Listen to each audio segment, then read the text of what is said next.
Estamos en el santuario de Yasukuni, en el centro de Tokio, justo al lado del Palacio Imperial. Este templo se hizo en 1869 para conmemorar a los 2,5 millones de fallecidos en las guerras del shogunato contra el emperador en la restauración Meiji. Recordar que desde el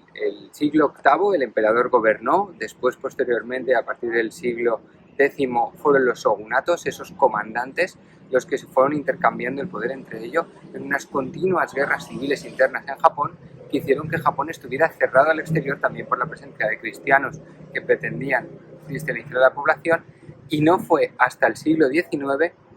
cuando el emperador recuperó el poder. Pero esa recuperación de poder, que vino asociada a un nuevo aperturismo y a la firma de los tratados de Kanagawa con los Estados Unidos, en los cuales se abría el comercio, Japón había estado cerrado y muchos japoneses, muchos shogunes querían seguir cerrados. Por lo tanto, hubo una guerra civil enorme en ese siglo XIX entre los shogunes que querían seguir cerrados al exterior y aquellos que querían abrirse al comercio. Después de esa guerra fue cuando se creó este templo a modo de mausoleo. Es un templo sintoísta, tenemos el tori más grande que hemos visto, sin duda su entrada, pero es un templo con muchísima controversia, porque aquí se celebra la rendición de Japón de cada 15 de agosto tras la Segunda Guerra Mundial, y una vez que fue la Segunda Guerra Mundial, este templo, más allá de conmemorar todos los caídos en las guerras de shogunatos, también incluyó a los caídos en la Segunda Guerra Mundial, y de ellos 15 de los nombres que se incluyen en el listado de personas a la que está conmemorado este templo han sido condenados por crímenes de guerra. Tanto es así que el propio emperador dejó de visitarlo en aquel momento, después de la Segunda Guerra Mundial, cuando se incluyeron estos nombres condenados por crímenes de guerra. Y hay que recordar que Japón, justo antes de Hiroshima y de Nagasaki, en el contexto de su conquista de China, Rusia, Indonesia y demás, que ya hemos hablado alguna vez, pues sus crímenes fueron muy similares a los del nazismo en cuanto a campos de concentración y a conductas pues basadas en su doctrina samurái que habían tenido hasta pocos años atrás y que fueron pues realmente crueles y un poquito muy violentos con todos sus rivales durante estas guerras tan devastadoras. Pero bueno, es un sitio que es emblemático de Japón, hay que visitarlo en Tokio, pero es muy importante entender en profundidad qué representa y por qué es un símbolo que genera tantísima controversia. Estamos en la parte alta del templo de Yasukuni. Desde que hemos empezado el vídeo hasta aquí, pues habremos recorrido aproximadamente unos 500 metros. El santuario es enorme, hasta 4 puertas tori grandiosas. Y como os contábamos, este templo fue consagrado a los fallecidos en la guerra de la restauración Meiji, que al final fue una guerra civil, venían de muchísimas guerras civiles, y a él se consagraba como una forma de conseguir que el pueblo japonés se unificara. En ese momento, en el 1845 más o menos, hay mucha separación en Japón. ¿Por qué? Porque al final los shogunes que habían ido gobernando, al haber tantos cambios de gobierno, pues había partidarios de unos, partidarios de otros. Había partidarios de la apertura y había partidarios de seguir cerrados al mundo. Entonces, en el 1870, el emperador crea lo que es el sintoísmo de Estado. El sintoísmo de Estado significa que el propio emperador es el padre de la patria, es el descendiente de los dioses sintoístas, y el pueblo son sus hijos, y sus hijos están a su servicio. Con ese sintoísmo de Estado empieza a reclutar un nuevo ejército bajo una concepción absolutamente nacionalista. Inicialmente esta concepción nacionalista, según los historiadores, es una forma de unificar. Oye, venimos de una guerra civil, tenemos que estar unidos, y la única forma de estar unidos es decir que estamos todos bajo el mismo paraguas del emperador. Pero eso enseguida se convierte, pasar del nacionalismo y fascismo al imperialismo, en esas ansiedades japonesas de las cuales ya hemos hablado, por esa esencia que todavía tienen samurái, de crecer. Y dicen, oye, estamos teniendo una expansión económica increíble, recordar que venimos de ese impulso económico tan grande, vamos a conquistar más, porque somos superiores a los demás. Y está perfectamente datado a nivel histórico como en ese momento, en el 1870, los japoneses están diciendo somos superiores a Corea, somos superiores a China, somos superiores al mundo. Y en ese momento, cuando empiezan las guerras contra China, contra Rusia, contra Indonesia, y ese espíritu expansionista. Entonces, el gran problema de este templo es que esas guerras imperialistas hay dos tipos de personas que fallecen. Por una parte están los soldados, que realmente son personas que han seguido los dictados de su sociedad y los dictados de su emperador. Pero por otra parte tenemos a los ministros de guerra que estaban sentados en su despacho viendo cómo sus actitudes imperialistas aumentaban. Los Hitleres, los Himmleres de Japón son esas personas que están también consagradas en este santuario, porque hay hasta 15 nombres de criminales de guerra clase A. Después de la Segunda Guerra Mundial se produjeron los juicios de Tokio, igual que tuvimos los juicios en Europa, en Alemania sobre los nazis, estuvieron los juicios de Tokio, y en los cuales se condenaron principalmente a los ministros de la guerra que propugnaron ese imperialismo japonés, ese nazismo japonés. Y el problema está en que en ese momento, después de la Segunda Guerra Mundial, supuestamente por la Constitución japonesa, había una separación entre religión y Estado, y era el Estado quien decía a los monjes del santuario qué soldados habían fallecido.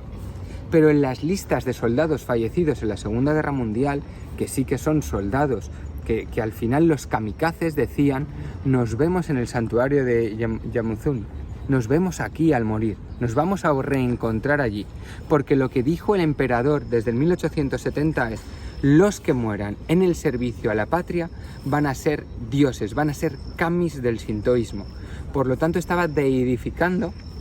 a las personas que fallecieran en servicios de guerra. Por eso los kamikazes es como un poco ahora, salvando las diferencias con el Estado Islámico. El que muera en acto de guerra, defendiendo al emperador y haciendo grande Japón, será deificado. Va a ser un dios, va a ser un kami del sintoísmo. Pero bueno, a lo que vamos es que el Estado, en las listas de fallecidos, donde estaban esos kamikazes, esos soldados de a pie, incluyó los nombres de los ministros de la guerra que habían sido los precursores de esas luchas contra países, en los cuales destacan principalmente China y Corea, y además también incluyeron a los directores, por así decirlo, de los campos de concentración japoneses, que son los mismos que los nazis, absolutamente mismo tipo de actitud y mismo tipo de crímenes de guerra. ¿Qué pasa? Que eso estuvo en desconocimiento del mundo durante muchos años, hasta que llegó un momento que esos listados de cuáles eran los héroes de Japón que habían sido enterrados o glorificados en este santuario se hizo público. Y el problema más grande está en que en ese momento, obviamente, China y Corea dijeron: oigan, ustedes están glorificando, santificando y diciendo que son dioses a su población japonesa moderna, personas que fueron los que instigaron la guerra contra nosotros, una guerra expansionista y nacionalista y fascista. Esto no puede ser. Bueno, quedó la cosa, digamos, en suspenso, porque en el momento actual y en ese momento ya este santuario no está en manos del gobierno, sino que está en manos de los monjes sintoístas. Pero el problema está en que diferentes ministros y diferentes presidentes de gobierno japonés han venido aquí ya no solo como visita personal, sino como visita de Estado.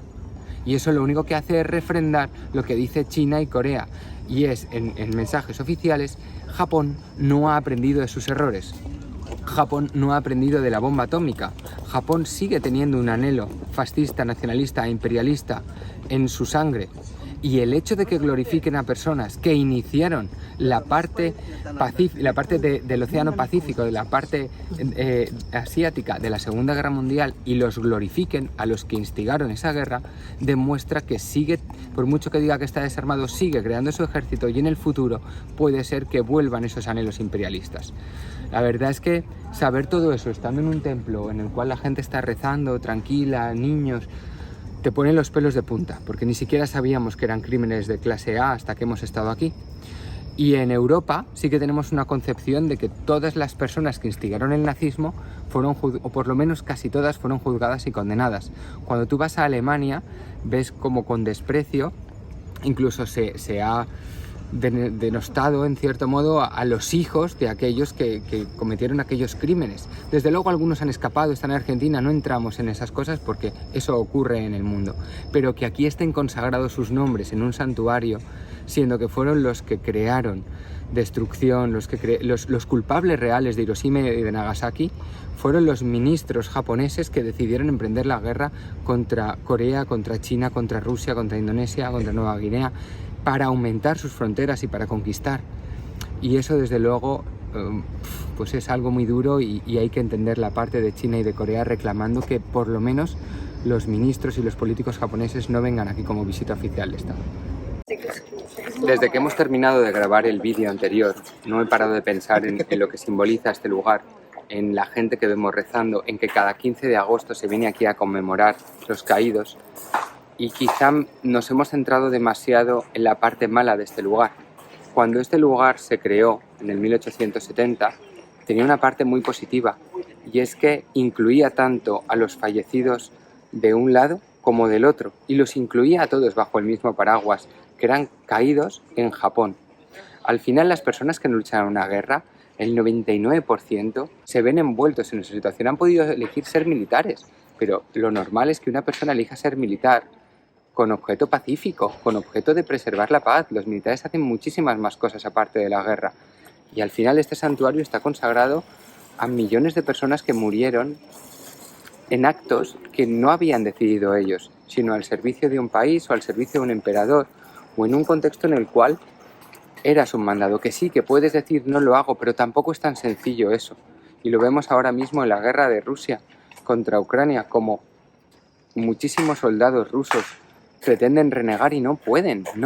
renegar de ello, porque si no sus familias van a ser atacadas o van a ser encarcelados. Las guerras son horribles, son terroríficas, y vamos a quedarnos con la parte de que este santuario al final lo que busca, y cada 15 de agosto cuando vienen aquí los japoneses lo que buscan es rendir un homenaje a todos aquellos que murieron y luchar para que Japón y para que el mundo esté en paz, que en definitiva es lo importante, que no haya bajas ni de clase A, ni de clase B, ni de nada, que no haya muertes por guerras, que es el objetivo real, pero que no nos quedemos con la sensación de que es un santuario para personas que quisieron crear la guerra únicamente, porque aquí también se conmemoran a todos los otros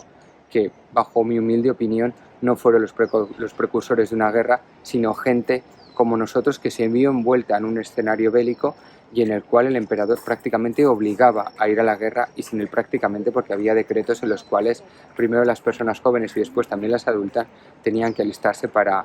cumplir primero en las guerras sino-japonesas y después en la Segunda Guerra Mundial.